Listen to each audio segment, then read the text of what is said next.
Academia. Hello and welcome to the My Hero Academia podcast, episode 13. I'm Sophie. And I'm Kendra. This week we will have a special guest, our first ever guest. You'll know him from YouTube. He is the Black Manga Critic. First we're going to have our anime review of anime episode 60. Then we'll have a quick interview with the Manga Critic, and he'll be with us to go through manga chapter 197. Yay. And it's just kind of, it's episode number 13, so it's kind of funny. Haha, bad luck. And let's start. And the list goes up, and it's kind of funny that Mineta is also trying to find his name. I kind of forgot that they both started with me. And Bakugo just starts screaming his own syllable, and like, Baba is something like a baby would say, so it's kind of funny to me. He's like, Bah! Deku's thinking to himself, like, my name's there, oh my, and it's so cute. I thought he yelled it out loud. It's a very cute shock face. I just got mad again when they played or not mad, but like, annoyed during they played the theme song, and I was just like, who's the weird tooth guy? Like, who is that? We didn't even see him in the filler.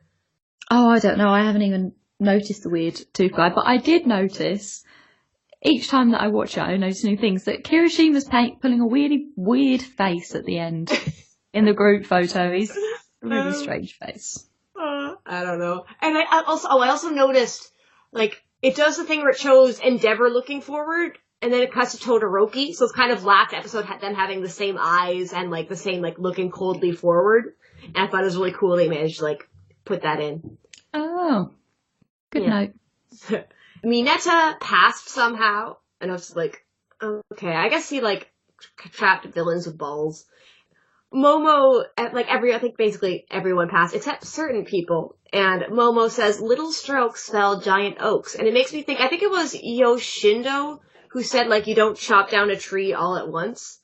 So I think that maybe that's, like, a bigger metaphor in Japan? I don't know. Is that a metaphor? Yeah. Okay, good. And Kirishima realizes that Bakugo didn't pass, and neither did Inasa, and neither did Todoroki. It's a big shock, because you think, like, they're the big, like, powered, like, the strongest people, but there's more to a hero than just being strong. You can't fight each other or be jerks to the people you're saving. Yeah. And Inasa apologizing, bowing down, and, like, hurting himself, and apologizing again. And he says it was his fault for being narrow-minded. And Todoroki's like, I started it, don't worry. And it's like, he realizes that being that man's son is something he'll have to deal with and, like, know how to deal with. Yeah, in the manga, there's a little bit more explanation of Todoroki being like, I don't want to be like my dad, blah, blah, blah. But I'm glad they didn't put it in, because we had quite a lot of that last week. Yeah, I think it was smart. Yeah. And, like, he realized stuff after confronting him, so thanks, I forget if I said that. And I think Mineta is the one who's like, oh, both our top, or no, wait, I don't know, someone says, both our top two failed, like, everyone's very shocked, and Kaminari has a death wish. When he asks he tells Bakugo to watch his abusive language. And Bakugo says, shut up or I'll kill you, and the Bakugo kill count is at 6 now. I guess a kill count makes it sound like he's killing people. His threats to kill are up to 6 now. In his mind, he's killing people. Yes. And Mineta tries to be like, he's like, oh, they're fighting their egos, the hierarchy is collapsing. And he's so short, he has to, like, climb Todoroki to be weird at him. I thought he had a good insight when he said that their egotism caused by their high skill is ruining things for them. Like, that was a really good insight, and then he just turned into a rotter. I think it's like, I like this part of Mineta. I like him being a little shit and, like, being annoying, but I was like, he can be, like, the weird kid who wants to be, like, popular, and that's why he wants to be a hero, and, like, but, like, the fact that, like, he has to be weird to girls all the time is just, like, I don't, but this part I'm like, okay, Mineta, this is you being an actual character and being more than just, like, boobs man, which is boring. So I'm like, okay, Mineta, good job. Boobs man! Exactly, he should be like boobs man. I wish they'd shown him, like, interacting with some of the Huck people. Like, were there any old ladies who, like, he, like, tried to hit on and they're like, minus points, because, like, what the fuck are you, what are you doing? Ida has to pick him up and carry him away, Picks him up by his cheeks. I know, it's so weird. And he's like the Mineta handler, and like he's never done this before either. Ida should just like always do that, just like summon him, and he can like make Mineta go away. Inasa's head is so far down that the top of his head is like touching the ground. It's like, how's that even possible? Like he's like completely, I don't know if I could do that. No, he did that when we first met him. No, he got his forehead smashing the ground and it bled. This is like the top of his head. Like where his hat it would be, was touching the ground. They get papers breaking down their scores, which is nice. Bakugo wants to read Kirishima's sheet, and he like creepily asks. And he realizes like he wants to read Kirishima's, not because he's like, oh, I want to see your points, but like they were together for most of it, so like he wants to see the difference between them. Yeah. Like I was doing the same stuff as you, like what the hell? Kirishima's a good boy! And Toru wants to see Kaminari's, but he hasn't finished looking. And Toru sounds so, like, girly and, like, high-pitched. It's kind of creepy. Like, it seemed off to me. I wrote down, why does Toru want to see everyone else's evaluation? Yeah. Traitor! Traitor, traitor, traitor! I wrote Tail Guy barely passed because I forgot to double-check what his name is. Ojiro. I'm sorry, Ojiro. And remember Zero, though. He got 84. You go, Tape Lad. Momo got 94. She's amazing. Appreciate her. Ida got 80, but I just wrote down 8. But it makes me very happy that he did really good. Yeah, he got less than Zero, though. Yeah, I guess, like, he had trouble with practical application, so it might have been that, like, maybe he was, like, ordering people around too much, or just, like, standing around. Like, I don't know, you expect him to get higher. But I guess... Yeah. Sarah got in first, didn't he, when he went to help Momo, and Ida was just standing there watching through, was like, right, guys, let's separate. Yeah. Because I guess, like, Zero, his tape is, like, easier to, like, do stuff while his, like, running around is not as helpful. I guess, like, he could, like, if he should have been, like, a train for, like, the first aid or something, being like, give a person to me and I will get them there fast. Yeah. Oh, that would have been a good idea. Mm-hmm. And Deku got 71. He lost points for conduct before he acted, so standing around. Ida's just happy they told him how to improve. Deku wonders something that I was wondering last week, why they didn't remove those who were below 50 earlier. We learned that the license, you get the license during emergencies, and you have the same authority as pro heroes, so they're not pro heroes yet. Is there another license to get? The actual pro hero one. Oh. Rather than the provisional license one? That makes sense. I don't know. And that'd be an interesting exam. Like, how do they do that one? This is a lot of trust to give to 15, 16-year-olds. Yeah, exactly. During an emergency, and just like, oh, you guys can do like that. And it's like, they're like 15. But I guess, like, most of them are probably 16 because they're, like, the only first years. I likened them to military cadets. Yeah, so like, I don't know if they should quite have that. They should be able to be like sidekicks at this point, where you have to act with a pro. Yeah. Act with their own judgment without the discretion of a hero, but every action carries responsibilities to society. He then again mentions that like All Might reduced crime, but he's gone now, so more baddies will appear, balance is destroyed. You guys are the future center of society. You need to be able to suppress crime yourselves. That's kind of cool, because I think, like, before, only, like, Deku's been thinking of himself, like, oh, I have to become a symbol of peace. But really, everybody has to. Like, I think the army approach, or whatever, might be better, just because, like, Deku's 15? Yeah, 15, 16. 15, 16, like, that's, like, he's not old enough yet. Like, I don't think he hasn't had, like, you can't intimidate people when you're, like, a little scrawny kid. He's not even got all his pubes yet. That's not intimidating. Yeah. You need some, like, armpit hair first. He's not ready yet. But, yeah, there's fledglings, and Deku clenches his fist, or it's Bakugo, I can't tell. And he says, be diligent in your studies, and those who failed, it's not time for regret. There's a course you can do, and then an individual exam, and then you can get your license, because we need as many good heroes as possible. The first test is just to weed people out. The 100 selected, we want to grow you, and, like, they'll kind of have an easier chance of becoming pros, which I thought was, like, kind of cool. In the manga, there's, after Sleepy Mira is finished with his saying all this bit, we get a panel at the end of Kaminari thinking back to Seiji, who's the meatball guy, and thinking that everything that Seiji said was actually pretty much true, but they didn't put it in the manga, anime. That would have been nice because it would have shown like Kaminari being like smart and like connecting dots a little. Yeah, and I agree. And that's why they watched them till the end. It's not they didn't have promise. It's that like you just need to have your inadequacies corrected and have the potential to be greater than those who passed already. So get busy and get on top of your studies, or you can just retake the exam in April. So it's kind of the fast track, or just like wait it out. When he said about not taking people out during the exam, it didn't even occur to me that they would take people out during that sort of exam. Because I don't know about you, but I personally detest role-playing scenarios in work. Like, we have to do them a lot in the medical field, and you always have to. We're like, this is your patient. And I find it so hard to get into the mentality of like, yeah, this is a real thing. So I'm like, can't get my mind into it. But in this really big scenario where they're in and there's danger around, and they know that they're being assessed, but they've got all that added pressure as well as the actual pressure to help these people. For someone to then come on and like walk people off and be like, Inasa, you failed, Bakugo, you failed, that would really take you out of it. I don't think that extra bit was needed, because like, imagine going on in that exam and then people just coming in and completely breaking the atmosphere when people have got into their minds like, yep, this is a real thing. Like, do you know what I mean? Like, gotten out of their head that it's an exam, to then come and take people off would just throw you out of the zone. Or they could, like, stress me out if all of a sudden there's this big announcement, like, Inasa has been eliminated.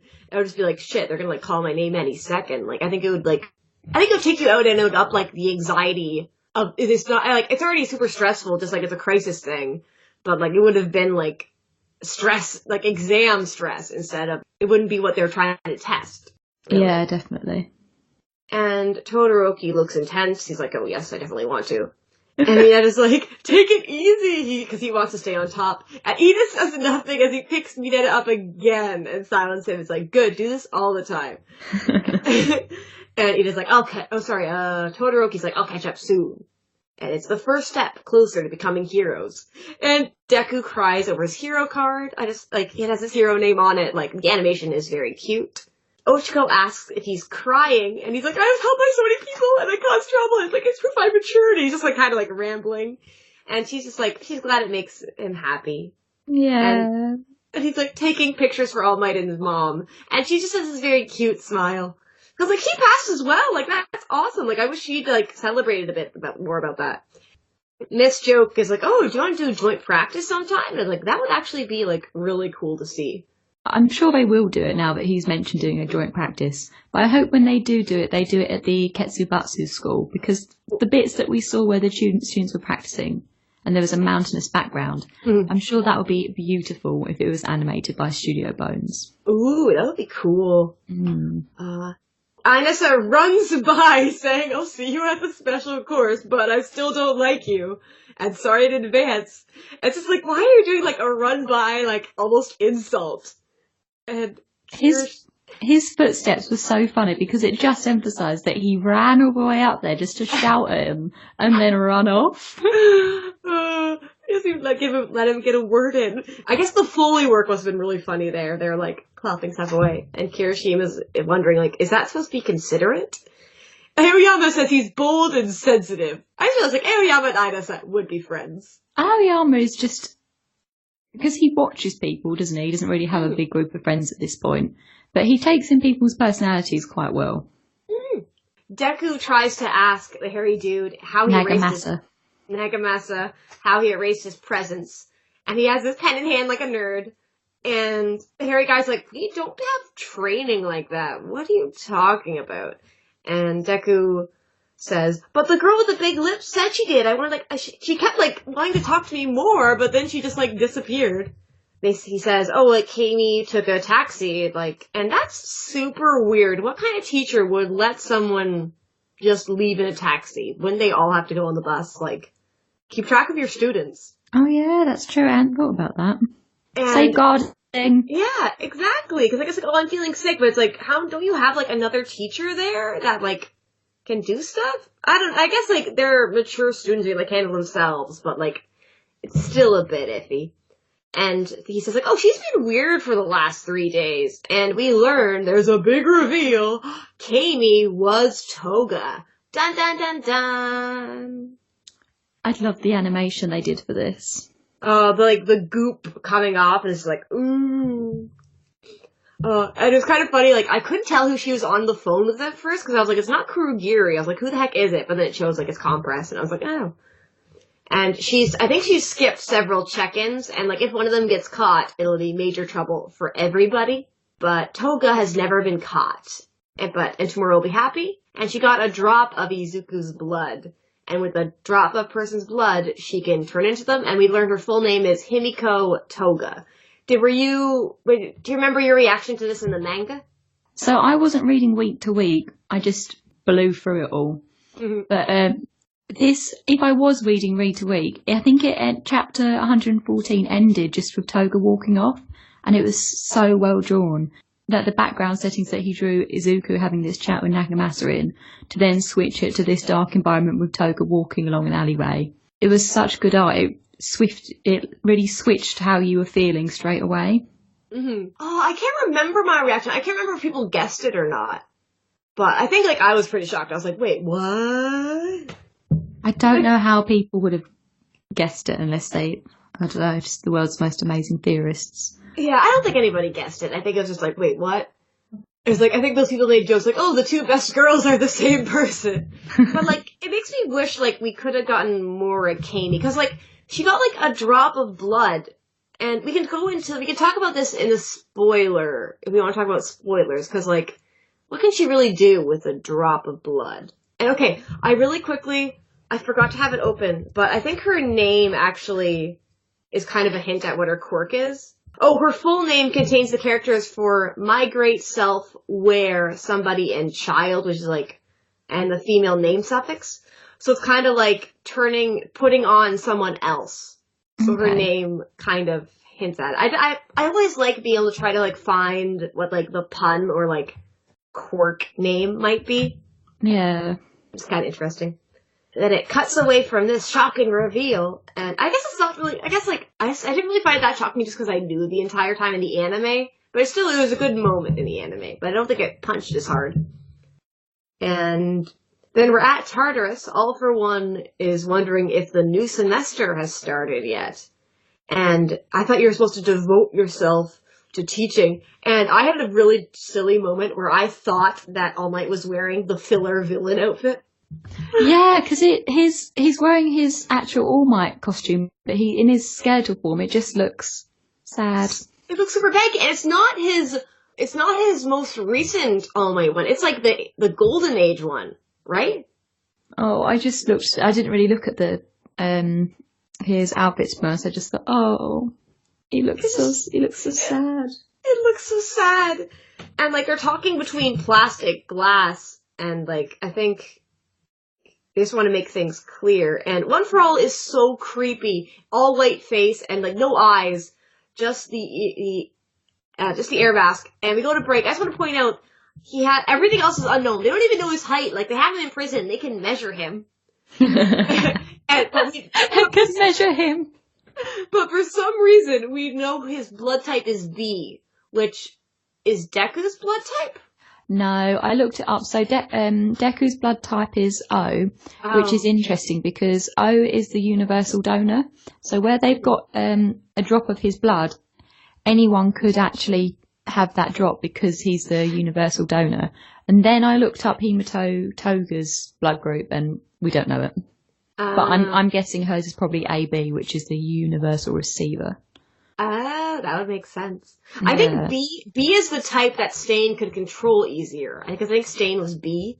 Yeah. So watch out, because Stain's gonna get ya. And that's the break. The only bit I had to add in, so the end of chapter 114 is where Toga is walking off. Chapter 115 is almost all skipped, except for the last few panels of All Might and One for All. Yeah, no, All for One talking. And then manga chapter 116 is And part of 117 is part 2, which we'll go through now. Yeah, because they spent a lot more time with All For One, like talking about like what his current like situation is. So we start off in part 2. All For One is complaining that he can't do or know anything in Tartarus, and then it's named after the god of the underworld. And he's explaining how well it's guarded and how heavily he's monitored. But All Might has no interest in joining in his little pity party. However, what is interesting is that when All Might says, "You won't be able to get out," All For One responds with, "I'll let you think that." So could he actually have a planned way out? Or does he just want to prevent All Might from being able to fully rest by making him believe that he has a way out? We don't know. Your guess is as good as ours. I like the sorry, I was gonna say, I like the line where he's like, I would have trouble rebelling against a god, and I was like, is that a clue? Because like, does he think of it? Is that like, well, like these quirks are so like weird that they're like the two only ones that like can pass on.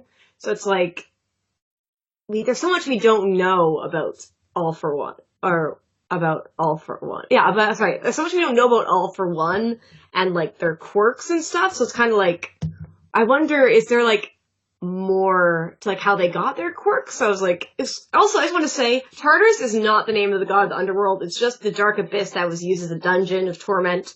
It's a prison for the Titans. It's the god is like Hades, and like Neptune is what he is in the Roman Greek, not Roman. Because the Romans took it and kind of had the name. Or no, Pluto was the Roman god of the underworld. And it's the alternative name for the Greek god Hades. So the Greeks kind of at one point the Romans took the Greek mythology and kind of used it for a bit. And then they became Christians later. Yeah, because Rome is Italy. All For One then starts on like a shamble of questions because he's bored. Mm-hmm. But All Might doesn't want to let him guide the conversation, and he asks him instead where Shigaraki is. But All For One says that he does not know. He also gives no answer to All Might asking what his end goal was. An excuse for that is that he says that All Might wouldn't understand anyway, so why bother? Then, bizarrely, after saying that they were too different for All Might to understand, he then says, but we're the same, you and I. And whereas All Might wanted to be the pillar of justice, All For One wanted to be an evil devil king. That's so weird. Yeah, it reminded me of Bakugo's desired hero name because they're both really childish. What adult do you know that would describe someone as an evil devil king? It is kind of funny because I like didn't really remember that specific thing, so we learned some stuff later on. And it's like, oh. All Might then asks why he wanted a successor when he had spent so long trying to live forever. And All For One answers that it's because of All Might endangering him so much that he could see his demise at the end. Everything that he's saying, by the way, is a really big long spiel, and I've just condensed it down because he waffles for so long. Exactly. Yeah. Because when you message me, you're like, I hadn't watched the episode yet. Like, there's so much waffling, and I forgot what waffling was for a second. I was like, there's waffles in it? Waffling is rambling. But it's just kind of, I was like, he does, like, he's just like trying to like, he's trying to get a rise on All Might because he's really, really good at it. But All Might is managing to keep his cool. So as he's going on his next big spiel, they do a really great mesh of their faces reflected into the glass where they're like All For One and All Might's face are becoming one, which I really liked. Because in the manga it was they just showed half of each person's face. But I thought it was a very clever way that they did this. Mm-hmm. Oh, splitting the faces? Yeah, it was like... Yeah. When they learnt that All Might only has 3 minutes left, All For One goes into some sort of, I don't know, like a panic and asks him a lot of questions again. He wants to find out what's going on since All Might's retirement. And when All Might won't give him the answer that he seeks, he then lays out his calculations of what he thinks is happening, which is pretty much spot on. Mm-hmm. Opera music kicks in, like it all of a sudden gets to like, like it gets like intense, like very dramatic. I'm gonna like, this is a musical podcast now. Sorry, I'm gonna do opera for the next 2 hours. I liked it. Yes, it was beautiful.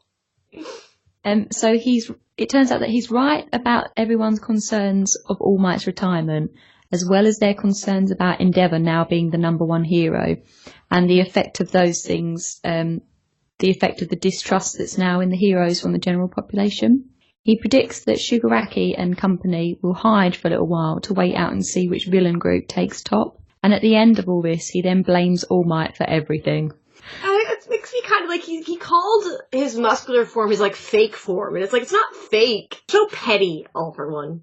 I guess what he means by fake is because he was hiding his weaknesses from everyone. Yeah, and at one point, like, All Might clenches his fist, and it makes me think of Deku clenching his fist earlier, because it's like, it's Deku's start, and it's All Might's end. All Might then jumps up when he's asked about his feelings, and he tells All for One that he believes Shigaraki was only chosen because he's the relative of his teacher, who was Nana, and that he knows that All for One wants Shigaraki to be the one to kill All Might, and probably Izuku as well, but he won't let that happen. And he leads with a great swoosh of his cape, saying that All for One will just have to sit there and watch as he destroys all his plans. But then we get an ominous laughter from All for One, who says, "Oh, is that right?" And I just want to say, I want to say All Might's lines here, because it's like, I will not die, I will not let Shigaraki kill me, I cannot be killed! And I was like, I just wrote, like, I love him 5 times, because it was just, like, it was such a cool moment, because All Might's like, I'm immortal, even though like, clearly he's not, but it's just kind of like, I just love that. And I'll smash your future to pieces was a very cool line. Yeah, it was really emotive, wasn't it? Mm-hmm. And also, I just want to say, All for One's teeth are really creepy. I don't know why. It's just like he has nothing else, but he has his mouth, and like his teeth are weird. They're normal, yes, it's just like creepy. He's got no eyes, he's just got a mouth. He's just got a mouth. And I think like before when we saw him, he had the mask over it so we couldn't see it. But now it's just like, it's so weird.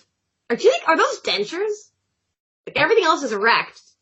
Do you think like his teeth are still perfect? Or are those fake?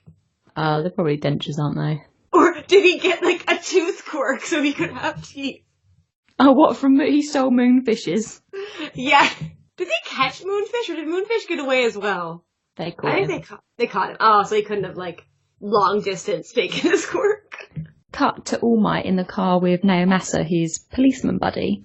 A little bit about in the manga. So in the manga, they have a little bit of a chit-chat about what had just happened with All for One. And then Naomasa is about to go on and tell All Might about his interview that he did with Stain. But he's interrupted by the triumphant text from Izuku, and we don't get any of that in the anime. I thought it would be interesting if they did, because Stain is in the same prison as All for One, but people, if you're just an anime watcher, you could easily forget that. I think it's interesting to know that Naomasa is the one doing the interviews with Stain as well. Yeah, I think that I forgot. I think in the manga, do we get a glimpse of Stain? I think there was one in the anime where there was one in the manga and the anime, I think, where All for One is being wheeled in, and Stain is just sort of watching him because he's like plastered up on the wall. I didn't know. When you said plastered, my first thought was drunk, and I was like, why are they letting him in prison? He's just so wasted, and his cell is like, you don't know anything. I don't know. And it would be like, I wonder if if they did a breakout, would he take Stain with him? Like, Stain was kind of working with the villain organization, but not really.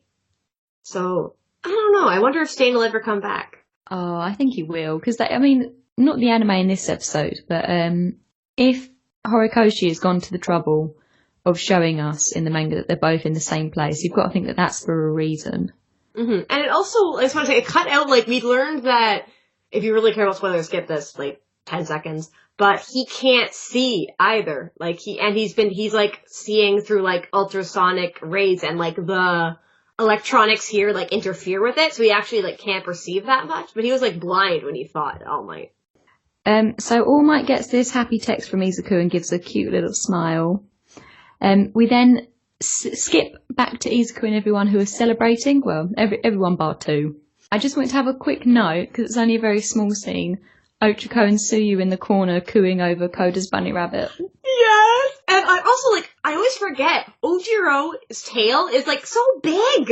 It was very cute that Koda's just I got my bunny. Did he bring his, they're back at the school now. Oh yeah, they're back at the school. I was like, did he bring his bunny to the exam?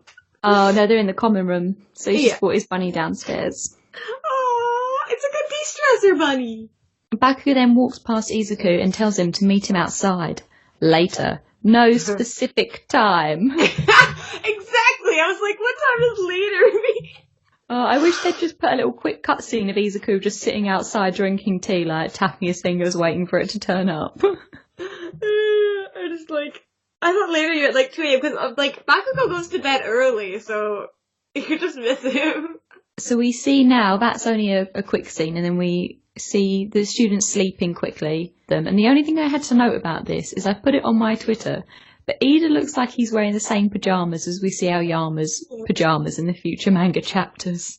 Oh, and I just wrote, not a creature was stirring, not even a mouse. And I kind of love Tokoyami gets an extra, like, edgelordy thing. He's like, I will never forget this summer for the rest of my life. And it's like, okay, Tokoyami, thanks for letting us know. Yeah, that's not in the manga, and I think that's I noted that, but I think that's one of the times when the anime adds things in that characters probably wouldn't do. I can't see his character being a very, I can't think of the word, mental. Yeah, sentimental. Like, because it didn't even really seem that edgelord. It was kind of like, okay, that sounds like something that, like, Toru would say, or something. Yes. Yeah, I didn't think he would either. I'm glad you noticed it, because I noticed it, but then I was like, oh, it's only a small thing. It's such a small nitpick, so I'm glad you said the same thing. I was like, that was weird. So then we see Bakugo, who's leading Izuku off, ignoring his questions, not telling him where they're going. But it turns out that they're going to ground Beta. He goes on a really long spiel again. Like, there's a lot of chat in this episode. He speaks about how he has deduced that Izuku is All Might's quirk and how he worked it all out. He goes about it in a really long way with a lot of thrown in insults because, it's Bakugo. Yeah, he calls him scum. The only bit that he's wrong about, he thinks that All For One gave Izuku All Might's quirk, but I can see, you can completely see how he would deduce that. Mm-hmm. And I'm surprised Deku didn't they didn't like each other. Why would he use him to take his quirk? But, I think Deku's just kind of in shock. I forgot completely that Bakugo figured so much out. I just think of, the fight that follows, and I was like, but it's really, Bakugo figured it out, besides, kind of thinking for some reason that, All Might and Deku and the villain were working together. Yeah, because he's been quietly watching for the last few months or so. But it does make sense, quirks moving from person to person is something that, hasn't existed besides this, one case with the bad guy. So it makes sense that he would be I'm surprised he didn't, accuse Deku of, stealing it or something. But All Might's clearly, likes Deku, so I guess that's why he is very logical. It all makes sense. It's very logical steps, and it's nothing huge leaps of logic. Yeah, definitely. And it just, yeah. So Izuku won't give him a yes or no answer, so then he realises that he must be right.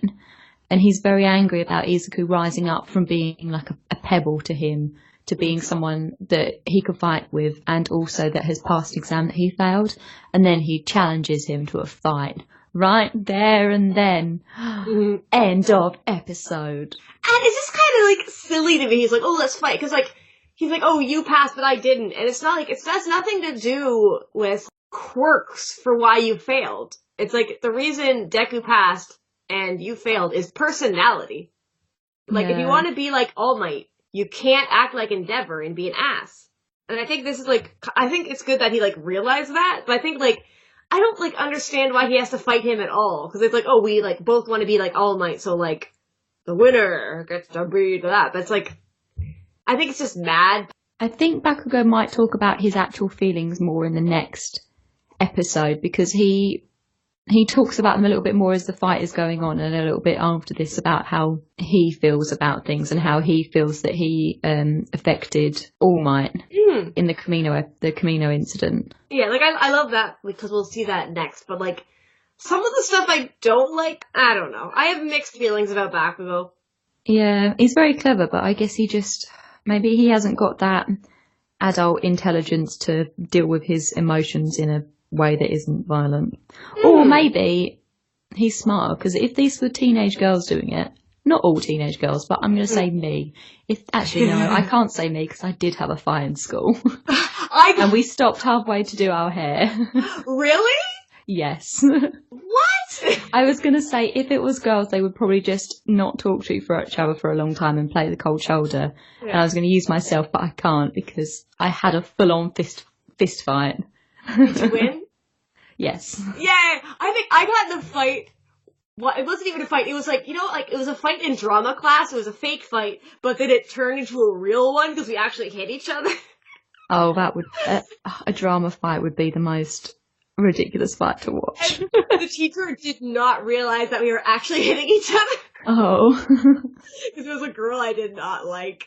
They must have been some punches for people to not realise. It was like slaps.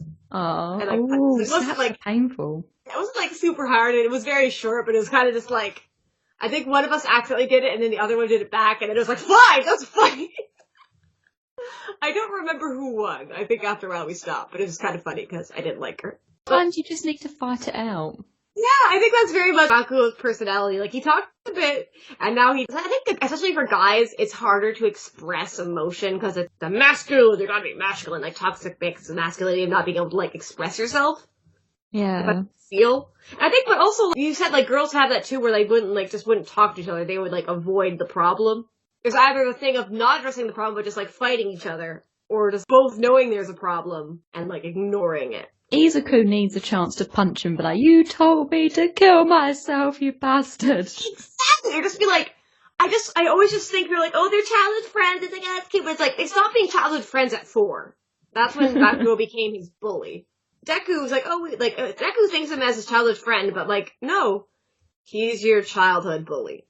That's kind of just like my stance on it. Yeah. But I think they have like a different relationship and like, because like, and their stuff revealed next episode where it's like, oh, this is how Bakugo felt about it. But I was like, cool motive. Still an ass. I've read some like really awesome breakdowns. Like, I think Sai has done some awesome stuff on Tumblr, like breaking down Bakugo's thought process on everything. And it's like, I think it's all right. It's just like sometimes like some of it just like doesn't, some of it I'm just like, for me, this doesn't quite hit, even though like I know this is right. I'm still like, part of me is just like being a bit of a curmudgeon about it. Wait until the end of the next, I think there's only 2 episodes left of the series, so wait until they've had their fight afterwards to see how you feel. Yeah, because like I've read it in the manga, but like I read this once, I think. I don't think I reread it at all. So like a lot of it's still hazy to me, or I kind of just remember like people calling back to it, so I'm like, I'm interested to see like how the translation is for this as well. Like, yeah. I think it'll be good. I don't know. How did you like the episode overall? I didn't really like it hugely. Oh. It's in my least favourite 3, with the two filler arcs being my least favourite, the 2 filler episodes, and then this one because there's so much chat in it. I want action or character development. It was also very disjointed because it's like, oh, them celebrating winning, and then we get the intense all for one conversation, and then we get the intense Deku conversation. It feels like it's 3 different plots in one thing, and they like kind of connect, but like it feels like almost the all for one conversation should have been an episode in itself, maybe. And like, because like I think their conversation kind of like, because like all for one's talking all this stuff, but it's really just empty talk. It's all stuff we already know. There wasn't any huge reveals.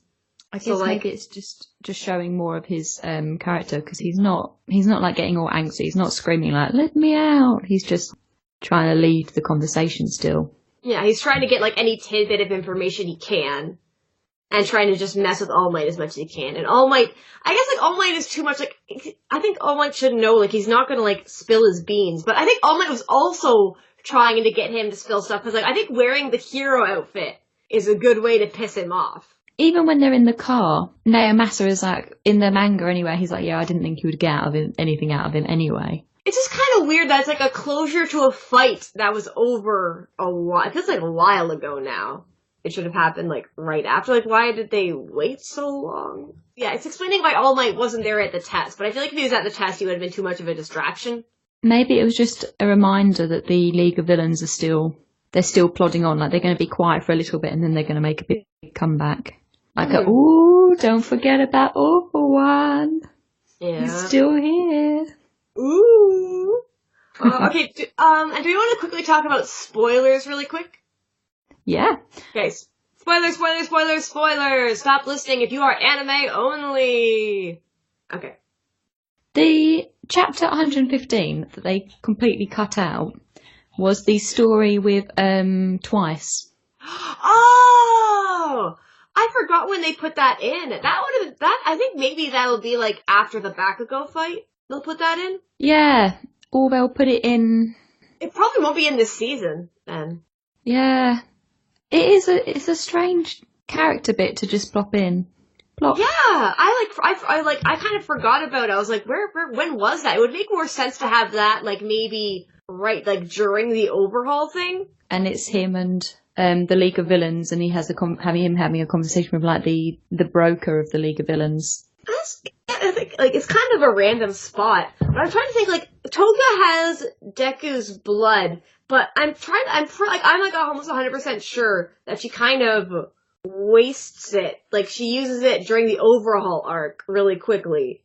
Disguised as Izuku, she directs the Dragon Lady and the others to the crossroad and tells them like she helps out. And it's like, she can only, like, she has that drop, so it's like she can only use it for a few seconds. You'd think she would use it for, like, something more shocking to the story. I think they'll use it for research to try and find out if they can manufacture the quirk. Oh. Also, I've gone back through 115, and this is where we see Overhaul introduced with Twice. So this will be why it's not in, so they'll probably put it right at the end of this series. Ooh. Because we see Overhaul for the first time. Dun, dun, dun, dun. Yeah. That'll be interesting. Season 4 will be Overhaul? Yes. I wonder if they'll end it with like the big 3 coming in and then they'll show Overhaul as well. They're gonna like tease it. Yeah, probably. I'm excited to see Miro. And also, I'm just curious, like, for what we know of Toga, like, she has the transformation quirk, but the ability to erase her presence is something that, like, still, it hasn't been brought up since. Like, she didn't use it against Ochako during the training arc.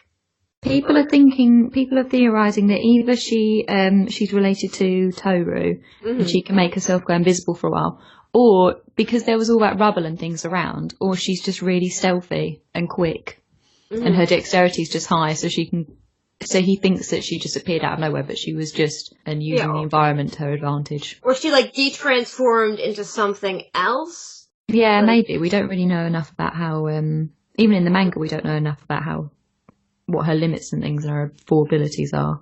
Mm-hmm.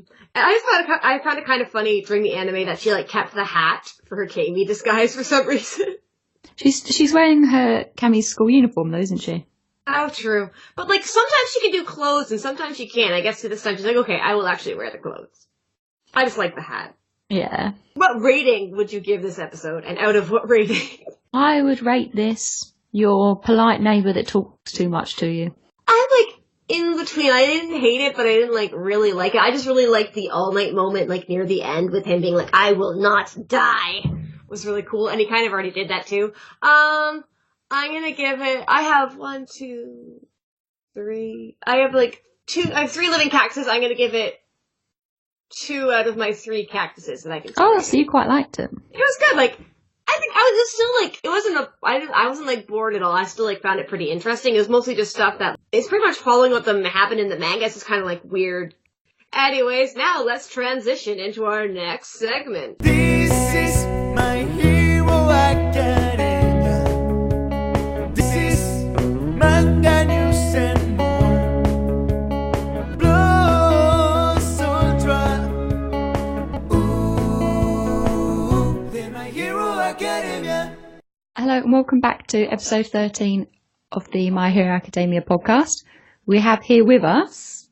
Hello, it's weird because this is my first real podcast, so it'll probably show, but whatever. I'm the Black Manga Critic. If you are listening, some of you might know who I am, and if you don't, that's totally fine because I am not, some huge figure or anything like that.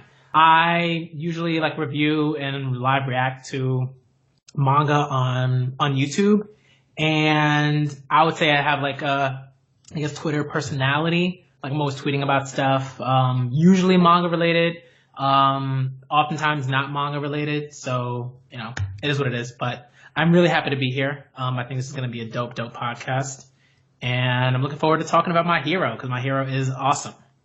We're really excited to have you on. Like, I've liked it's not anime related, but some of your discussions about, like, I know there was one about whether or not you should sit, like, beside girls if there's open seats or something. Some of the stuff is, like, people haven't really thought to talk about before, but it's cool. So we have a few questions for you. So first of all, when did you first hear of My Hero Academia and how did you get into the series?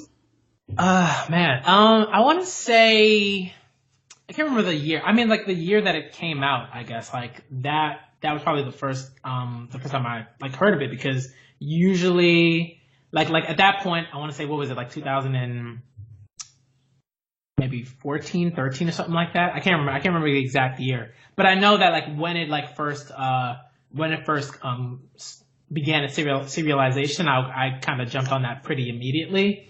And it was great. It was a cool, like, sort of like first chapter. I thought it was interesting. I like the idea of Deku's character. It was cool. And I think what, like, sort of really kind of what was really dope was, like, All Might, sort of like the idea of All Might and what was going on with him and everything. So I would say generally I got onto it when it first came out. And I really liked it. And I just kind of kept reading. Oh, wow. Because Kendra was into it before me, but we're fairly new. Yeah, like within the last few years. I caught up during the tournament arc, like right around the Bakugo Ochako fight. Gotcha. Is where I caught up. Yeah. What are your favourite things about it other than All Might and Deku? I guess in the beginning, I think what I liked about it was, like, the pacing is, to me, phenomenal. I thought that was something that I really enjoyed, and it's sort of like represented kind of, to me, like a shift, because I think a lot of sort of like the older series, the pacing for those series like One Piece, Naruto, Bleach, stuff like that, the pacing was kind of off. It seemed like things would go on for too long, and there were newer sort of series like Food Wars. I also like got into Food Wars like right when it came out, and I loved it from the jump. No pun intended there. But right, and like the pacing for those two series were just like phenomenal. It never felt like the chapters would drag on or an arc would drag on or anything like that. So yeah, I think the pacing for me is a big pull, or draw, is a big draw for it. And I think the characters are just like, I think some people think they're kind of generic, but I don't think so. I think it's like, it's easy for me to remember certain characters. As soon as I see them, their designs to me are very distinct. So I like the art as well. I think the pacing and the art are very big draws for me. And I also just like kind of like the superheroes sort of aspect of it because I love comics. So I've always kind of been like a comic person, and the fact that, like, knowing that Horikoshi is also like a comics person is kind of another draw for me. So yeah, the art, the pacing, and just kind of like the distinct character designs, I guess, like, are big pulls for me. Nice. I know it's so fast paced a series that sometimes it's funny to compare it to One Piece. It'll have like one arc will take like a year or two, but My Hero Academia will in like a few chapters. Like, I think the overhaul was the longest one they've got, and even that was like half a year, maybe a year. I'm not sure. Yeah. Yeah, it was very quick, and everyone was like, "Oh, this arc's so long for My Hero Academia," but then you compare it to the slog that was Dressrosa. Yeah. And on to the second question, what were some of your like favorite moments or like parts of the manga that like really stuck out to you? I would say, I think some of the ones I think that I love are like chapters where Horikoshi will kind of just take his time with a character.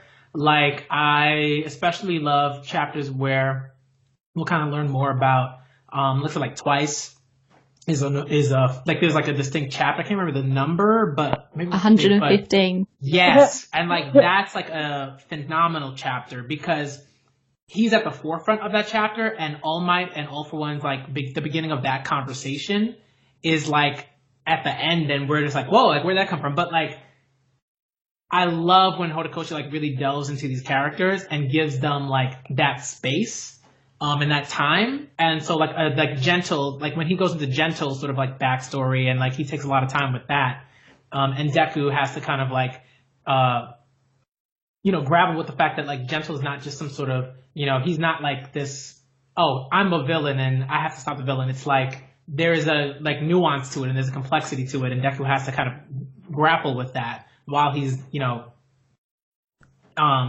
entrenched in this battle. So I like stuff like that where like Horikoshi will really go into a character like Mirio, and that battle with Mirio versus Overhaul. That to me is great, not only because like the sort of fight, like the way the fight's drawn is fantastic, but because he takes the time to like sort of tell us a good amount of like why Mirio is the way that that he is, why he makes certain decisions in the way that he does, why he's so confident in himself to say like, okay, I'm gonna go and take care of like Overhaul on my own. It's not just like, oh, it's more than just I want to be the hero. It's like I've worked extremely hard and I have confidence in my combat abilities, and it's really dope stuff. So those are sort of like instances that I really appreciate. And it's kind of nice that like it's such a fast-paced series that when it does slow down for a second to give us backstory or kind of like focus on one character, it makes it really hit home, because it's like, oh yeah, like when you stop for a second, it really makes it. I think that's how I'm repeating myself. Yeah. Yeah, definitely. I wonder if that's why people aren't getting hugely agitated about a lot of the classmates in 1A that we haven't seen any of their backstories or much from, because they trust that when we get the reveal, it'll be worthwhile waiting for. Yeah, I'm ready for like somebody the origins for like everybody, even if it'll just be like, oh, I always forget Sugar Man's name. It'd be funny to get it. It'd be cool if Sato had a interesting origin. Yeah, and I have shout out to my friend Orphe, who has a great My Hero channel on YouTube, and he's very dope. He's just like, he's one of those like, he's like a fan, like he loves the series, very really knowledgeable about it. And I think he's another one that also sort of like understands that, Horikoshi will do that. I think there are always instances where Horikoshi might have like a chance to sort of like work on, let's say, a character. Let's say like for me, like Ochako, I think there are like she's around, but sometimes I feel like he misses the mark on that. But I also think like I know like he gave Aoyama like a great like just like little bit of time, to like to develop, to showcase like, okay, who he is, what are his fears, why is he the way that he is, and I think like I know that that's coming. Because it's happened time and time again, right? We've gotten Aoyama, we've gotten twice, we've gotten Mirio, we've gotten the Sun Eater. We've gotten these characters, Kirishima, like we've gotten that, and when we've gotten it, it's been very good. So I'm looking forward to it. I'm looking forward to more. And it's always like when we're not expecting it, because even like the Todoroki past reveal was something that we didn't really expect, or at least when I was reading week to week, it was kind of like, wait, there's like more to him, because he had like the scar, but I was reading it and I am so like dumb that I like thought it was hair shadow. Like I didn't know it was a scar. So I was just like, and I was reading it faster to catch up, and I was like, oh, I didn't really notice. I'm like, wait a sec, oh, that's a scar. But but it's always like cool to see. You never know who's gonna get an interesting backstory next. Yeah, if you lived in the My Hero Academia world, what quirk would you like to have? Oh, that's so hard. I want to say I don't know, but I feel like I'd want to have I'd probably want to have it's a tie between the two. Like it's either a teleportation quirk, or I'd want to have like Hawks' quirk, like one of those two. I think for me the teleportation quirk idea is like been something I've wanted since I was like 9. Like I'm like I just want to be able to like wake up in the morning, do what I need to do, get ready for school, and then just like boom, like be at the school and not have to like worry about being late or like work or whatever, not have to worry about like taking public transportation or something, so that and yeah, Hawks' like quirk is just phenomenal because it's not just that he can fly, but that he can control the separate like feathers. And that to me is like dope, and they have like a density to them, and it's just really really cool. It's like, I mean, to me, like it's like a nod of like Archangel from the X-Men comic book series. Yeah.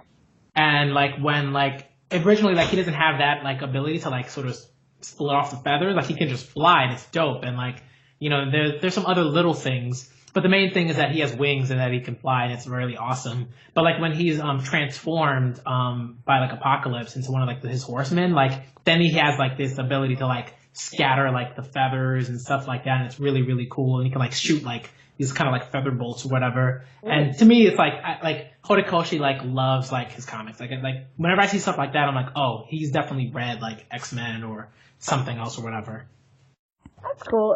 It's funny you mentioned teleportation, because a few days ago I was talking to one of my friends, and we were like, I was saying that I wish I could teleport to the subway, so that way I wouldn't have to try to find it. But it's like, why wouldn't you just like teleport to your location? I'm like, no, I just want to to the subway, because I get lost very easily and I can never find it. Your choices are very practical. Do you have a favorite character?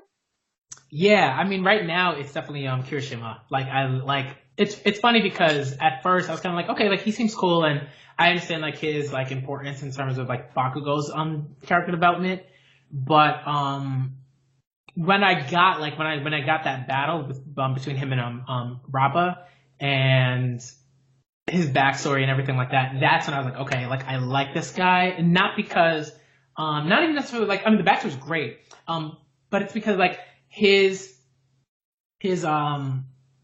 like someone that he really respects is a girl, and I really love that, and I think that's, to me, that's like, it's different. You know, it's like usually, you know, it's not like, okay, Deku has like this, you know, guy that's his sort of inspiration, and that makes sense because all these characters have men as their inspiration. But what's interesting to me is that like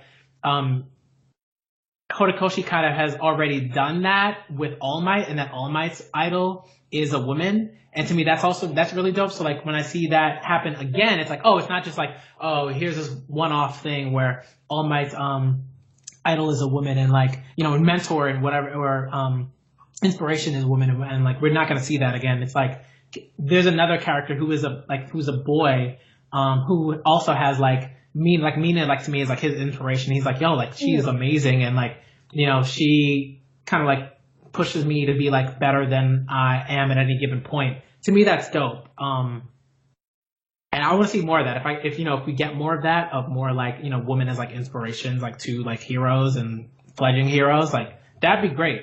I like to see more of that, and that's one of the reasons. And I also think this because, you know, it's like it's like his quirk, like is something that like it's not supposed to be particularly great, but he just worked at it. And it became something that was really, really great. And what's also great is like the way that it's framed. Like he loses that battle, essentially, it's not like that brings him down. He's like, yes, like this thing affects me, but I'm still gonna keep working. I'm still gonna keep like, you know, making this quirk stronger and keep working towards being a hero and everything like that. I really appreciate his character. It's just great, and he's just nice. He's just a good boy, you know. Like it's not like he's like super aggressive. Like we understand why like that might be a thing for him, and what, you know, how he sort of hides his fear in certain ways. But he's like essentially like he's a good boy. He's a good, kind boy. He makes me think of Kuwabara from Yu Yu Hakusho. Yes. Except like, yes. He's kind of like that. Except like, I don't think he's as like dumb as Kuwabara sometimes is. But I love both of them. Like, I apparently have a sucker for redheads who have like hearts of gold and just like yellow ones. And you're mentioning the like girl like being inspired by women. It would be kind of cool if we have like one of the characters have like a pro hero that they like, because mostly all the ones like the past one we've seen, besides obviously like All Might's mentor, we haven't really heard anything about like women big pros. So like that might be cool. Yeah, that's something I really like to see. Because like I think the thing for me is like, if there's a like a mangaka who I feel like just isn't there, then I'm not expecting it. I mean, it's not to say I don't want to see it because I'm like, hey, like, yo, do this thing. But I feel like Horikoshi can, like, he has like there is like there is a certain awareness. So I think that that's something that can be done because he's done it with All Might. You know, he's done it with Kirishima. So I feel like that's something that I'd like to see. I'd like to see in this manga in particular because there's like a little bit of a precedence for that. Ooh. I hope it's Miruko. I don't know if I'm pronouncing her name. The rabbit hero. Mm-hmm. Oh yeah, I would love it if she did have like a really badass, or even like she could be someone that people look up to, but it'd be cool if she had like like she had an old bunny lady who like trained her or something, so it could kind of be like Dragon Ball, like Master Roshi, but an old bunny. I don't know. Or she teams up with Sue. The rabbit and the frog combo. Yes, please. And that's what, like, this chapter kind of made me think of that, like, how she landed such a good hit. It made me think of Bunny Girl, because, like, just having the ability of an animal, like, just like a bunny, just like a frog, like, you can still pack up. Frog legs can kick too. Oh yeah, definitely. Yep. Do you have any theories coming up in the series? Any traitor theories or anything else that you're? I don't know if I have any traitor theories. I think. And I think the reason for that is I try generally not to come up with sort of theories because like I like being surprised. I like, you know, not thinking too much about certain things. Like with the traitor thing, I want to be surprised. I want to be like, whoa, you know, like no. But when it comes to certain things in terms of like, you know, who like sort of like final battles or like near like the end of like end of story battles, like. You know, for me, like one thing I feel like if it's not like a one-on-one with like Higanto Makia versus Kirishima, like it would be like a tag team, like Kirishima and Mina versus like Higanto Maki, because like that would be something that'd be interesting. But you know, because it's sort of the connection there and with the backstory and sort of Mina being able to sort of like not, you know, like kind of stand up to this like person that's supposed to be kind of like terrifying or whatever, and Kirishima not sort of being able to in that particular moment, but them kind of coming together to sort of help each other defeat like this villain. That would be like, that to me like would be, that's the kind of, I guess, theory that I sort of have. You know, in just certain battles that will happen. But I think outside of that, or like, you know, like certain characters that might lose their quirks, or there might just be like a massive like I think like a massive just kind of epidemic of like quirks being erased. Like I think that's something that's coming. Like a big coal. Yeah, I think that's something that's coming. You know, so and maybe they won't only be erased, but they'll be like transferred to like either Nomu or villains or whatever. So I think that's a big thing that's coming, and I want to see like how like this like the My Hero like verse like deals with that. But that's about it. Like other stuff, I like to be surprised. I like to be like, wow, that like I didn't see that coming. One, because I wasn't thinking too much about it, and also just because like I think it's great. Like I want to see what happens. I want to be able to sort of read the story, and not do too much thinking. I think sometimes you can do too much thinking, and then when you sort of already know like, oh, this is something that's going to happen, it's like, Yeah, because I kind of feel like if Kaminari like was the traitor, because people have been theorizing about it so much, I'd be like, oh yeah. But I wanted to really be like a gut punch. I don't want it to be like, oh, we figured it out. I want it to be like a big emotional hit. Yeah, and I think it's fine if you know. I don't tell people like don't make theories, don't like do any of that stuff. I think like if that's something that you love to do and it's fun, like go for it. Like it's great. Like but I think for me, like personally, I just like I love surprises. I love being surprised. Especially when I'm just reading stories. Like I want to see, what do you got? What do you got, Horikoshi? I just like joking about it and like being like, oh, is this a clue? So like I like theories, they're fun. I just like I try not to be like focus on them too much, but I definitely think they're cool. Yeah. I saw a wonderful theory the other day. that the traitor is coded as Bunny Rabbit, and it's actually a person with a quote changed into a rabbit, and there's a network of spy rabbits, and she's feeding the information back to Mirko. That's the best.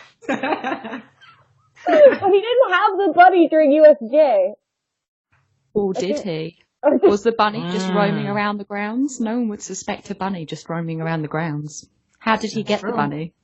It's gonna be like a Harry Potter Scabbers Peter Pettigrew situation. Yes. Oh, I want this so badly. I also like, I think Caleb's been the translator's putting forward the theory that Toru is, cause like there's cases of her like not being in chapters when she should be, like when they did the voting for who should be class president, she wasn't there. Mm-hmm. So like, I don't, it's interesting, but I'm kind of like, who knows at this point? It could really, we don't have enough information at this point. But I love crackpot theories. I think our best one for crackpot is that Ida's a robot. And being controlled by someone. Oh no, poor Ida. And we're just wondering, do you have a favorite fight that you've seen in the series? Yeah, it changes. I mean, because I think right now, this chapter is like this sort of ongoing battle is like phenomenal. I like if I had to be perfectly honest, like it would be in my it'd be in my top 5. But if I have to have a favorite, it's gotta be Kirishima versus Rappa. Like to me, that's my favorite because it's so it just on the surface it seems kind of basic. It's just like here's a fist fight, you know. But one thing I've sort of said in the past is you know, it's not like the surface is like, you know, that's cool and like focusing on that's cool and everything. But like when a battle or a fight is done extremely well, it's like what is that surface like doing for like the stuff underneath? Like how does it reveal that in a really interesting way? And I feel like the backstory, everything that it sort of connects to Kirishima sort of like, you know, putting on a sort of like mask or shell, as it were, like to hide like his own feelings of inadequacy and everything, and like him fighting this person that is like just like the complete opposite in some ways, but in some ways not really, because Rock is just like, I love battle, I want to fight, but at the same time, like he's clearly lost to Overhaul like a bunch of times, and I think in his own way, he's also trying to deal with like his own kind of like what's the word I'm looking for? Roadblock, I guess. Like he wants to beat Overhaul. Like he's like, I haven't been able to beat this guy. Like this guy is ridiculous. Every time I try to face him, he ends me, and then he brings me back. And it's just there's a lot there. Like I think it just seems very simple. Like some people might be like, oh, you know, this person, Overhaul just like beats this person and then like beats him again and beats him again. But it's like, no, like this person is like literally like dying, and then like Overhaul brings this person back. And it's just like, it says there's just so, and we understand that Rappa has like so much pride, I think, as a fighter. So for him to just like lose and like to die and then like to like consistently like come back because of the person that beat you, it's just like there's so much there. So I think there's a lot that kind of goes on in terms of the clash between Rappa and Kirishima and what they're dealing with. And it's deeper than like it seems. Like it might seem like, okay, here are these flips clashing, but it's just so much like deeper. And then there's this person on the side who is just like, like just really in the way in a lot of ways. I don't know. There's a lot there, and I think that's why it's my favorite battle. And also because Kirishima loses. I think that's why it's like my favorite. Like he loses, and it's very clear that he loses. But it sort of continues on, and there's a lot there with Rappa just like, I need to fight you again. Like, yeah, I beat you, but like I need to fight you again. You know, I need to fight you again. Like even though I want, like it's really interesting. You know, I really love it. It's kind of like the building the friendship through fighting is that like Kirishima is able to do that, and that like it's not like oh we're rivals. It's more like they do like I want to beat you again, but it's more like he earns his respect. Yeah. Of this like terrifying man. I don't know. Yep. No, yeah, definitely. it's just awesome. It's just like a really, really well done battle. And I think like sometimes like a battle like that could just be dragged on, but it's not. Like it doesn't last very long. It's like a few chapters. And when it's done, you know, it's done. You know, it's done. But like it's done, and you know, like the outcome of the battle is very clear. But I just love that like the battle. So like the battle ends, but like the sort of effects of the battle like continue on into like the story. And what's going on with Kirishima, and the fact that he's just like out cold, you know, and he's done, like he's just gotten beaten, and Rob is just like, yo, I gotta make sure this person's okay so I can fight them again and everything like that, and like it just continues on. It's like there's the battle and then there's after the battle. I like that. Oh, you're making me want to reread the Overhaul arc. Oh, it's so good. Oh yeah, cause that's one I've only read like once. Sorry, go ahead. Oh, sorry. I was just going to say, I wouldn't be surprised if when the anime comes out, Kirishima goes like right into the top 3 most popular characters. Please. Oh yeah. He should be like number 3 or like 2 or 3 in the popularity poll, whatever the next one is. Oh, the next one's coming out imminently. Oh yeah, I think I've voted for Kirishima. Yay. If you say like top 3 or like top 5, I'll be so happy. Oh yeah, definitely. But I don't know. I feel like Bakugo's might still win it. But yeah, probably. Oh well, who knows? But Kirishima will rise again next time. Everyone, we have to vote for the best boy. Yes. We need to like start a Red Riot movement.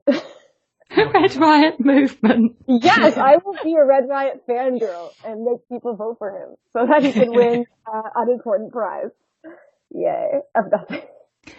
Okay. Anyways, let's move on to the manga, maybe. This is my hero academia. This is manga news and more. Blows ultra. Ooh, they're my hero academia. So this is manga chapter number 197 entitled Quadratic Quirk Stravaganza. What a name. So we see this. I noticed that at first. That's funny. Quadratic quirks. Oh, that must have been horrible to translate. What does quadratic even mean? Oh, because quadratic's like a formula thing. Yeah, like is it like quaotic? Is it like quaotic? I don't know. I gotta think about that. That's interesting. So we start seeing the students watching on the screen and saying they've got, from last week, saying we've got 3 Asuris heading forth. And saying, oh, is he losing it? The girl's not ectoplasm. There's only one Asuri. They've got a little close up of Shinso, and Mineta is having a clever moment, whispering to Izuku, saying, "Psst, Midoriya, do you think it's that?" And he agrees, "Yep, it has to be. We heard about it, but never saw it in action. I can jump really high and stick to walls. My tongue can stretch, and I can secrete a poisonous fluid." It really just stings a little though. So this is back in the USJ on the boat, isn't it, when she was telling them all about her quirk. Yeah. I just like Mineta is covering the side talking to Deku. If he's trying to whisper to him, he should be like whispering the other way. I'm like, what's in his hair? Oh yeah, what is that? Isn't that from where he created that that line that Kendra's called the anal beads? Where he can just take the balls off and throw at people. I think that might be the start of his anal beads. When he makes like the string of it. Yeah, but it does kind of make him look like a Pokemon. It looks more grapey than normal because he actually has like the grape stem. Is he a balding? Like, is he gonna be like from Bulbasaur to Ivysaur? I don't know. Maybe. I don't know if that's the right order. No, that's right order. Venusaur's the last one.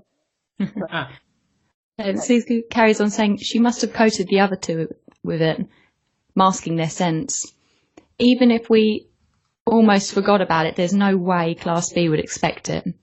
Even Shishida's heightened senses we would assume that he's always got a lock on to their position, and we can see her running along with the sound effects of Frothy. She's got her own sound effects now. She deserves them. And as Shinso and Kaminari are running along, they're saying, now we need to exploit that. He'll be smelling 3 Tsuyus.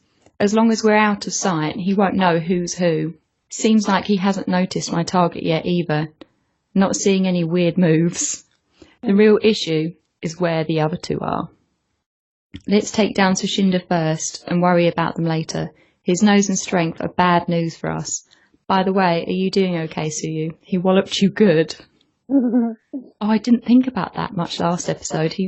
Last chapter, he really threw her far. She says, I managed to take that hit, but I can't go toe-to-toe with him. And then we cut forward to Vine on the next page saying, I swear on my name, Vine, that the schemers will be judged. And she's using a move called Via Dolorosa. Oh, it's a street in Jerusalem that apparently Jesus walked along to the crucifixion. I did some reading. Interesting. Very cool. Their positions now, O Apocalypse Beast. He says at 10, 12 and 2 o'clock, fanning out, they're on the ground, closing in on us fast. And could you not call me that name? It's Javudian. So on Caleb the Translator, he put on Twitter that Javudian is a village in the south of France in the 18th century, was famous for having a lot of wild beast attacks. So this is a very niche name he's gone for himself. And I just noticed there's a moon in it, because I think that Javudian attack was like where kind of the werewolf mythology came from, I think. I'll think you'll post about that online. Very cool. It's really rude that she just calls him O Apocalypse Beast. When I was first reading, I was thinking just how we've been calling him Beast usually because we forgot his name. So it's kind of like they're just doing the same. I thought she forgot his name at first. And I was like, wait, is his real name Javudian? They're like, no, wait, okay, his name's something else. This is his hero name. And we see the other gentleman I can't remember his name, but I know that his quirk is the scales. He's saying, closing in, they must have our locations. None of them have a quirk that can search, right? Hey, a pocket beast. No one using his actual name. Aw, and remember he's Dragon Shroud. And it's written out in... Is that probably Japanese? He's Chinese, isn't he? Chinese. Yeah. Probably Chinese. Yeah, it might be, yeah. Hey, something stuck to you. Huh? Isn't that one of Kaminari's captured one? So I'm terrible with I'll go with Vine because Vine is very easy. It's easy to remember. It's very apt. So I'll go with Vine. So Vine says a captured one. I shall drag them forth. And we just get another panel that's really, really great. I love Vine's aesthetic. It's phenomenal. I love it. Love it. We don't know exactly who's going to show up, which is really, really cool. And already this is pretty dope. I don't know either. Get back, Shishida, just in case it's Kaminari. And of course, it is Kaminari. Ding, ding, ding. Let me tell you what you won. Since you're all together, you get a 3-way zapping. You win a free car! Electrocution! I didn't realise he was clever enough to be this funny. It's huh? And he's trying to be super funny, but now he's being wrapped up in these vines, and it says crucifixion. I'm like, whoa. And it's really cool. There's this whole it says faith's shield. So she's wrapping him. She's trying to wrap Kaminari up in all of these vines, but she's also, I guess, trying to protect herself with a sort of vine shield. And there's this really neat where I really like the panel work there, where you kind of see her serious stare, where that's sort of juxtaposed with Kaminari's just kind of comical humorous kind of stuff that he's doing there with the game show host thing. Really dope. The art's amazing.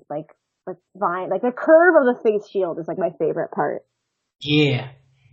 It must have been so difficult to draw all those vines, even if it wasn't Horikoshi that did it. Even if it was mostly the his assistants. I mean, Look at all the detail on that. There's not just all the vines going into all the pipes and things, but all the bricks and everything's drawn. Mm-hmm.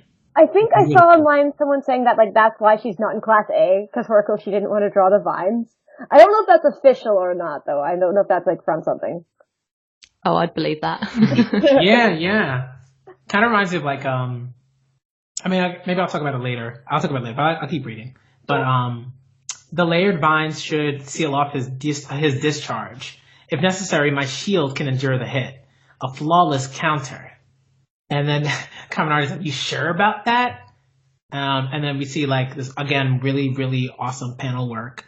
It's like, I just gotta be within 10 meters of the target for my bolt to make a beeline to it.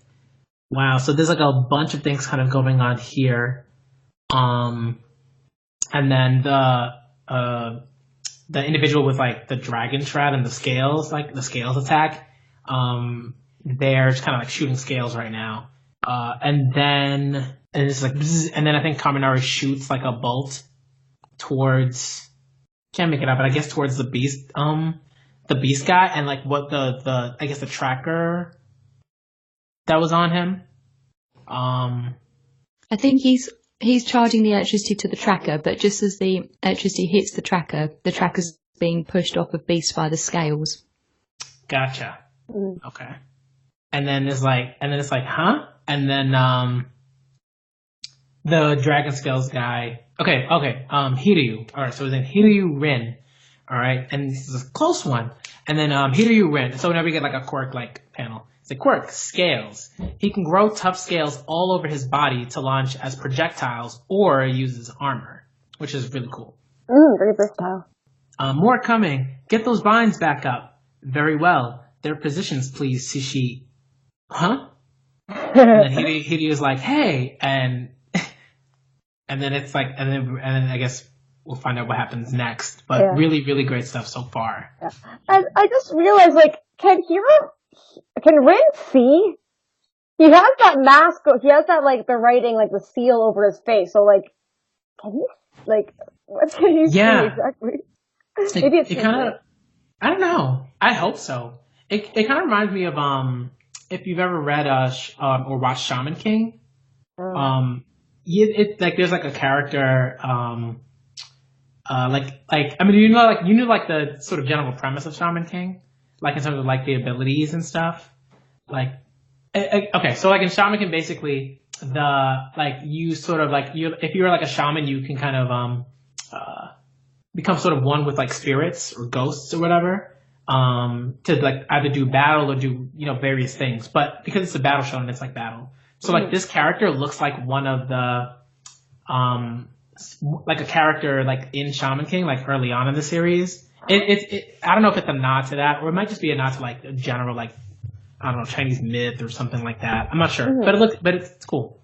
I've heard people say that he looks like a vampire or something, like a Chinese vampire. Is it a vampire in the? In Shaman King, it's like a zombie. So kind of close enough. So kind of close. Yeah. I wonder where his eyes are. If he's supposed to be similar to a reptile, I wonder if his eyes are more to the side of his face, and if that on the front of the visor is to change his view slightly. Because his hat is like below his forehead, so maybe his eyes aren't covered by the writing thing is covering his nose. So maybe his eyes are.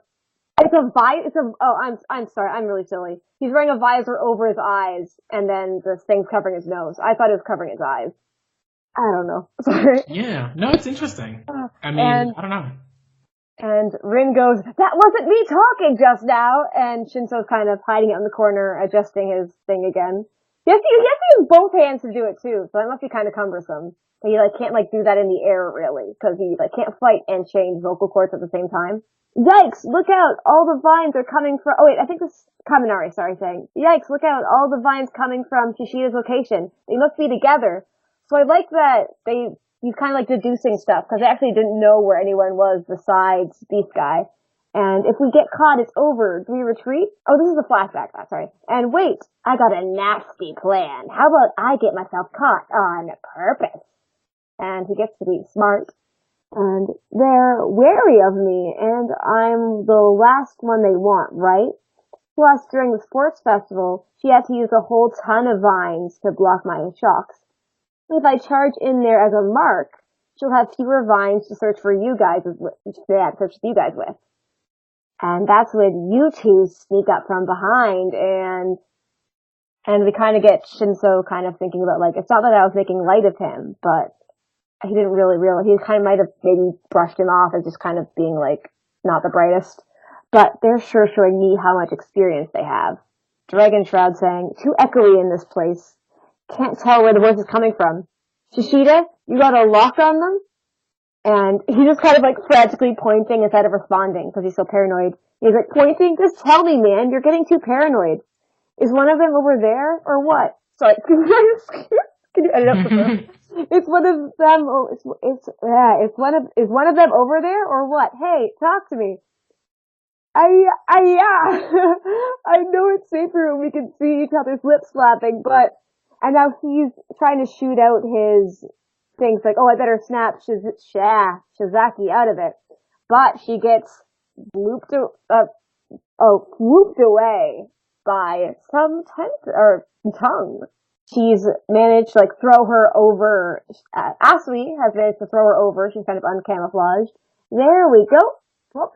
She can't get hit by her scale bullets over there. She doesn't really know the range, though, so I don't know.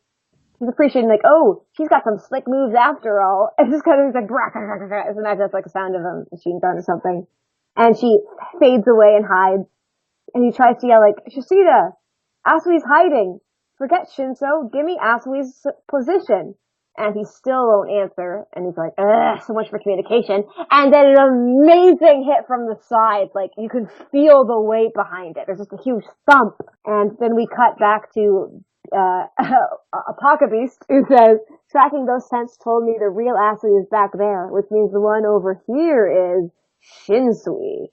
You were yapping about how far behind you are, but my, isn't that for a surprise? And as he busts in, we see that he's already been hit on the head by some pipes. He's saying, you're already an impressive threat. Shinso's pulling his, what do we call them? The binding cloth. Yeah. He's pulling his binding cloth and pushing the pipe further down onto Beast's head. And he's saying, Eraserhead's trademark, binding cloth, slam. And it's really come down heavy on him now. And it looks like it's come down so heavy, all his hair has gone right up into spikes. However, not enough to take down most villains. Down Apocalypse, in comes Scales. No, I won't be brainwashed again. 1-on-1, you don't stand a chance. Apocalypse. But then Scales wasn't coming out to help him. He flew into him and knocked off his sunglasses. Oh no. Oh, I hope they're insured. And Sue comes in saying, pardon me. And then we go back to Mineta saying, man, Shinso's one tough customer. He's definitely no handicap. Izukuguri saying, Asui and Kaminari fought on their feet and made good use of Shinso's abilities. Wow. Once they sorted out the situation, his presence alone let them control the battlefield. Now we see them taking, they're using Vine to take Beast and Scales, wrap them up and take them in to be captured. And she's just walking along, kind of similar to Kaminari when he's in his stupid stance, just not knowing what's going on. And Sue's saying, lagging behind us? Not at all. You're quite powerful, Shinso. He says, no, I have ways to go. Relying on others isn't good enough. I need to go pro on my strength alone. And where it says, grrr, match 1 goes to Class A and Shinso. At first I thought that was Nezo's cutout, but no, that must be, that's Lad King. So he is unhappy that they won. And I just realized something kind of funny is that I think Scales is double wrapped. I think he has Shinsui's like binding cloth, and Asui also has him wrapped with her tongue. Because something's coming out of Asui as well. Yeah. Oh yeah.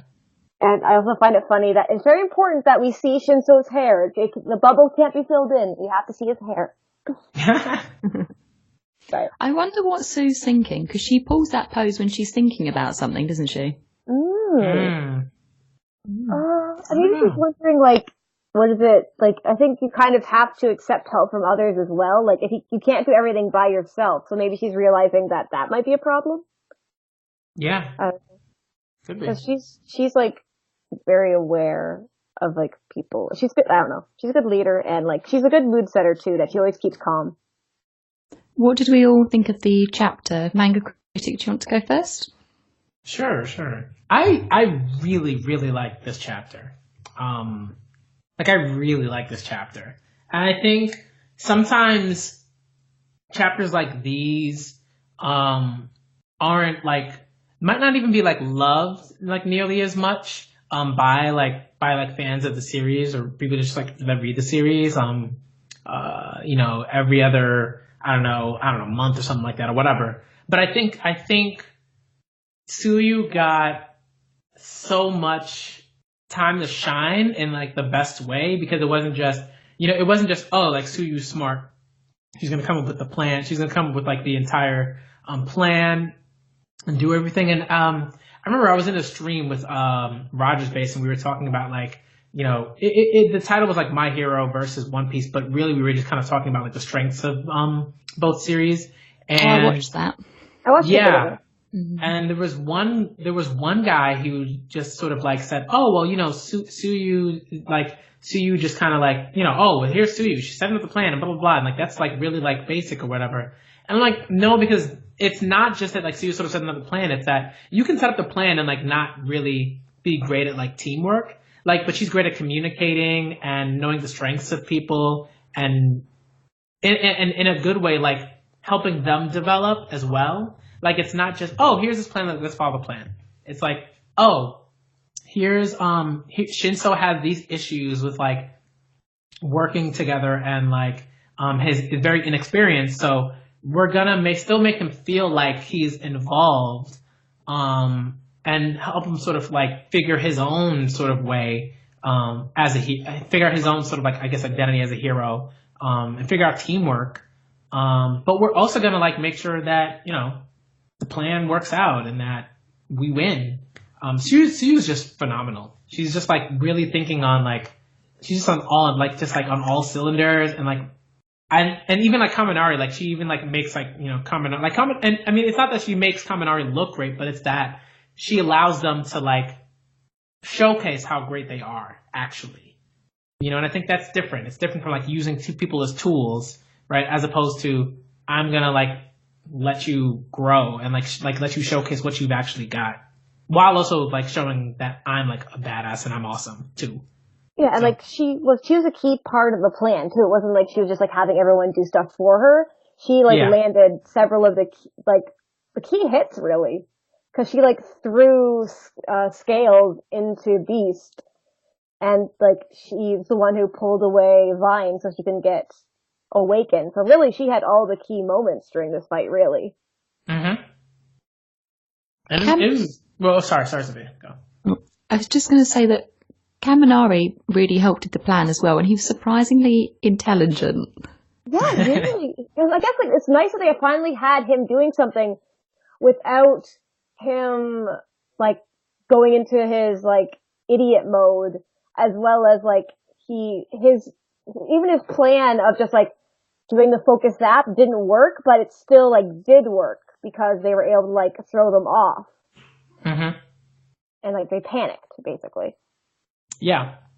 And I think and that's one of the reasons why I think this is like such a great battle, and why I'm like expecting a lot from the other battles between Class A and Class A and B, Class 1A and Class 1B, but like it just, everything like flowed in a wonderful way. Like it wasn't just, oh, like we're gonna, go from what's like this part of, these two people battling, and then we're just kind of gonna jump cut to this part of the battle, and then we're gonna jump cut to this part of the battle. It was like there was like a real sort of flow, and like when something happened, it naturally moved into like something else that was kind of like happening. I really like that. Like everything sort of like came together in an organic way. And to me, that's hard. That's hard to do when you have like so many sort of characters engaged in a single battle. That's hard. Mm-hmm. So when you can do that, like Horikoshi has done here, it just works out beautifully. And everyone everyone has their time to shine. It's really dope. Kaminari gets development. Suyu gets like amazing development. Even like I kind of like calling him Beast Boy, but like Beast Boy kind of gets development.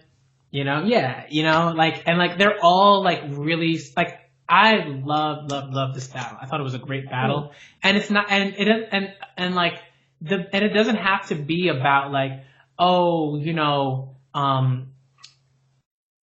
it's an end of the world, or this is an extremely important battle because this will decide the trajectory of the series, or you know what I mean. It's like this is like it's an awesome battle, but the stakes aren't like incredibly high or anything like that. You can really just kind of like enjoy this battle, and to know that there are going to be so many more of them, that to me is like great.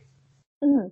And we like to give random rating the episode, but not like 1 out of 10, but like just kind of doing like a whatever you want to rate it out of. Oh yeah, I mean to me this is like a 10 chapter. Like the art is phenomenal. The characters get really great, like just like great development. We get to see all of them do particular things and like take certain actions. And we kind of get a better idea of how they would act as heroes, act as heroes. Even though like there's like one hero side and one villain side, but like we get an idea of how they would act as heroes and how they would respond. And what I love is that like they like when it comes to Suyu and Kaminari and like that team, like they know a little bit about Shinso's abilities, right? That's true, but like they take like these sort of like adjustments that he's made on his own, with help and stuff, and quickly like develop like a plan like together to figure out like, okay, like this is how we're gonna like capture like the class B, like very quickly. Like this is all happening to me pretty quickly. It's not taking like 8 hours or anything like that. Mm-hmm. This is like minutes, I think.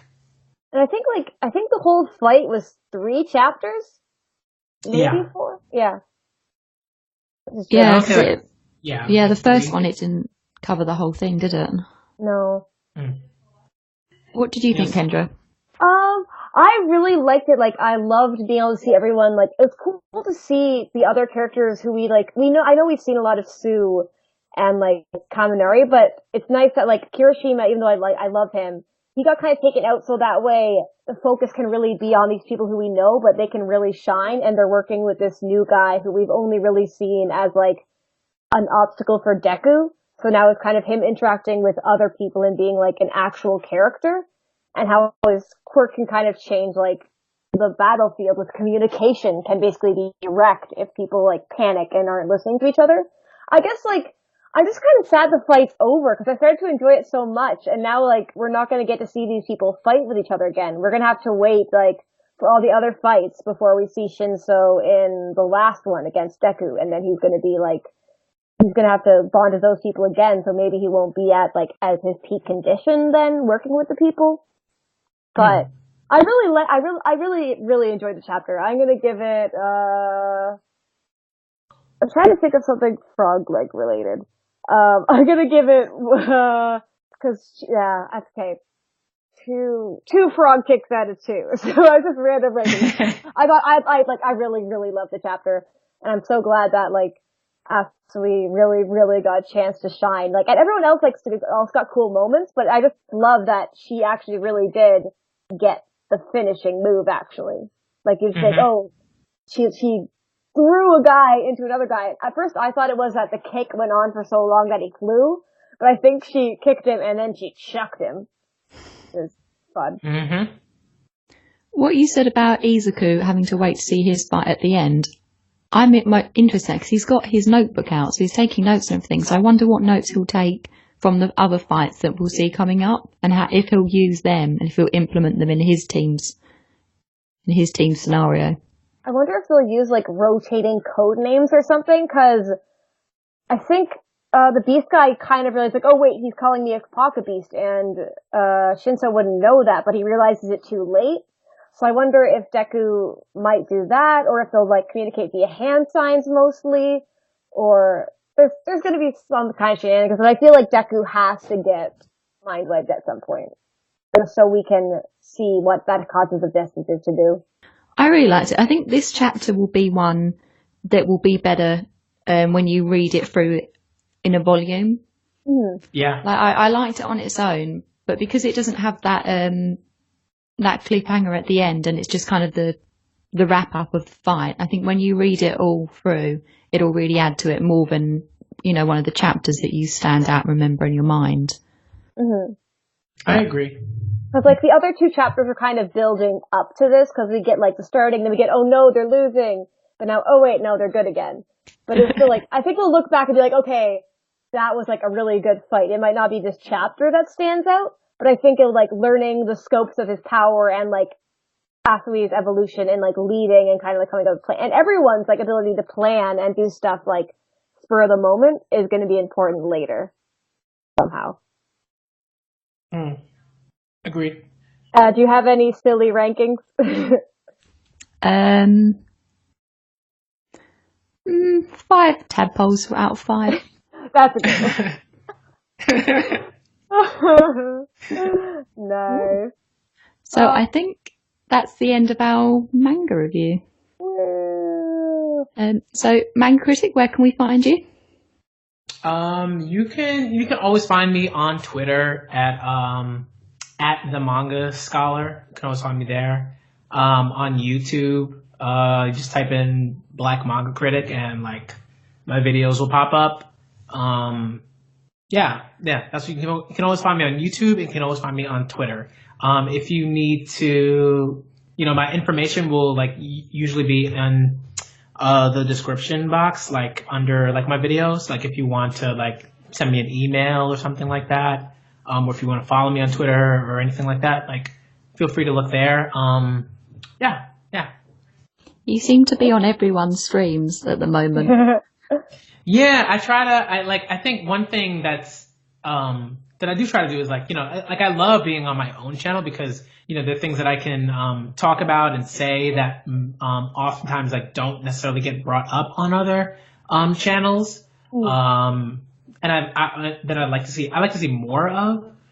So I always try to make sure that like I'm kind of like a voice in there in other places and other spaces. So if there are like certain topics that aren't brought up, like hey, like what's going on with you know, like what's going on with like the woman in My Hero, or other manga, like not just My Hero, but like other manga like One Piece, stuff like that. You know, to just make sure that I bring that up and like not let like guys get away with kind of like ignoring things or letting things slide or whatever.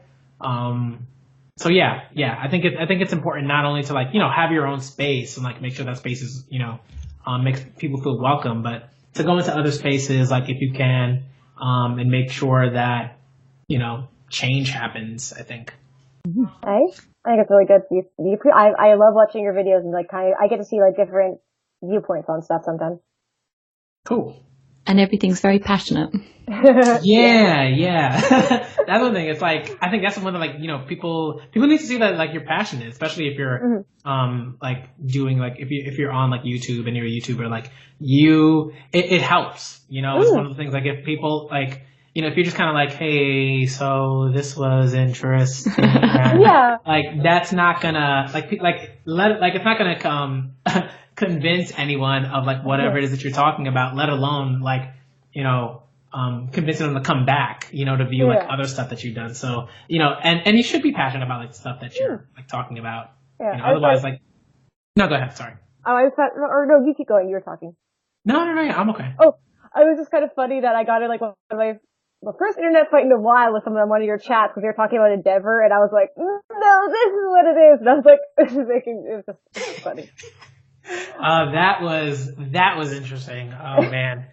I'm still getting like, you know, comments like, you know, I still get like the little like remark like, oh yeah, you know, BMC has this view about Endeavor and he doesn't like Endeavor and blah blah blah. And I'm like, I don't like Endeavor as a person, like as a, you know, like I don't. I don't, but but I do understand that, like, in terms of his construction and like what's going on in certain types of development and his interactions with other characters. I totally get like why that's like good work on Horikoshi's part. I see that, but like when it comes to like how I feel about like abusers, like that ain't changing.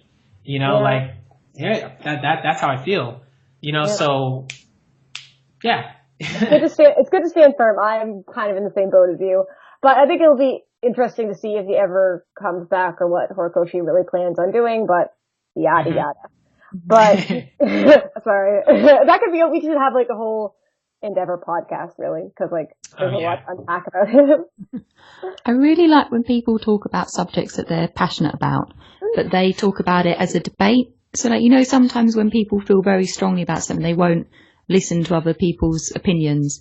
I feel like you do very well at looking at all the different angles to formulate it, and then if someone gives you like says their opinion, you won't dismiss it, which is really refreshing on the internet. No, yeah, because I think you're always learning, and like I think sometimes when people say that, it sort of rings hollow because like they're learning the stuff that they feel like they don't like they need to know, as opposed to like actually like seeing like other perspectives and having a better understanding about how you feel about those things based on like what's out there. So like for me, like it's not enough to be like, okay, I'm gonna watch like 80 videos on people that have the same viewpoints as me, because that's just like, okay, like I know how I feel. I don't need like 80 videos telling me like, yes, like this is how I feel as well. Like no, like I'm always like sort of making sure I go to like other channels and seeing these other perspectives, even though I might come out of that and say, oh no, I it either reinforces like how I feel about certain things, or it allows me to sort of have more like a more nuanced opinion about something. So I think that like nuance is important, because whenever people come at you about like opinions that they think aren't like based in fact or whatever, or statistics or whatever, like you have to know like, hey, like, yes, I've seen this side and I've read about the stuff on this side and I've like looked at that stuff, and I still believe, like, based on that like I am right to believe in what I believe in, and here's why. So yeah. Cool. I think it's a good policy. No, yeah.